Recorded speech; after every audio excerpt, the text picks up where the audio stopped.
Hello everyone मु प्रियदर्शिनी तुम आउ एक नुआ भिडियो रे वेलकम करुच्ची। आज भिडियो रे आमे दशम श्रेणी आलजेब्रा बहिर द्वितीय अध्याय द्विघात समीकरण बेसिक कॉन्सेप्ट गुड़िक आलोचना करिबा। तो चलो द्विघात समीकरण प्रथमे क्या कह जाए बुझीबा। तो देख ये द्विघात समीकरण क्या कहवा जो समीकरण सर्वोच्च घात राशि 2 होता है ताहाको आमे द्विघात समीकरण कही था।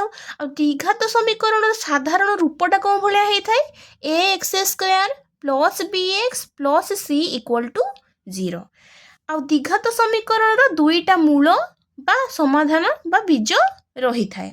चलो गोटे द्विघात समीकरण एग्जांपल नहीं नबा। ये गोटे x square -5x plus 6 equal to 0। ये देख एक्स घात 2 ये एक्स घात कि ना माने 1। तो ये देख ये इक्वेशन टी सर्वोच्च घात राशि केते होउची 2 होउची सबुठ बड़ घात राशिटा एक्स रो। तो ताले एटा गोटे द्विघात समीकरण ना नुहे ये गोटे द्विघात समीकरण हेबो। पुणी देख ये x cube -6x plus 1 equal to 0। ये देख एक्स घातांक ये 3 होउची एठी किछि नाही माने 1 ये सबुठु बड़ घात केते एक्स रो 3। तो ये गोटे द्विघात समीकरण हबो कि ये हबो नाही। तो आमे आराम से एबे जानि परिबा कोउटा द्विघात समीकरण हबो कोउटा द्विघात समीकरण नुहे।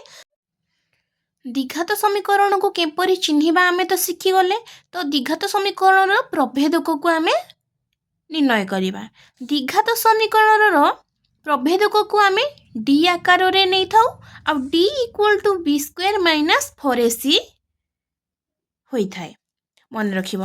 आ एटी किछि मूलद्वयर स्वरूप जानिबा पई डी रो मूल्य जानिबा भी आवश्यक। देखो जदि डी टा ग्रेटर देन इक्वल टू 0 मूलद्वयर स्वरूप कौन हबो मूलद्वय वास्तव और असमान। आ पूर्ण वर्ग संख्या हेले कौन हबो ना मूलद्वय परिमेय और असमान हेबे। मूल पूर्ण वर्ग संख्या जदि न हेबे मूलद्वय अपरिमेय और असमान हेबे। जदि डी इक्वल टू 0 हुए तेबे मूलद्वय कौन हेबे वास्तव अपरिमेय एवं समान हेबे दीटा जाक मूल सेम बाहरिबे। जदि D less than equal to 0 तले अवास्तव हेबे कि मूल दीटा अवास्तव हेबे अर्थात वास्तव मूल सेमानंकर नाहांती। तो आमको ये सारणटी को मन रखा पड़ो जोटा कि आमको आग को जाकि यूज करने पड़ो। आईटी देख द्विघात समीकरण मूलद्वय जदि आल्फा और बीटा हुंती आल्फा समान कौन बाहर -b plus root over B square minus 4ac by 2a एवं बीटा समान केते बाहर -b minus root over -b square minus 4ac by 2a। ये हेले कि आल्फा और बीटा हेले द्विघात समीकरण मूलद्वय।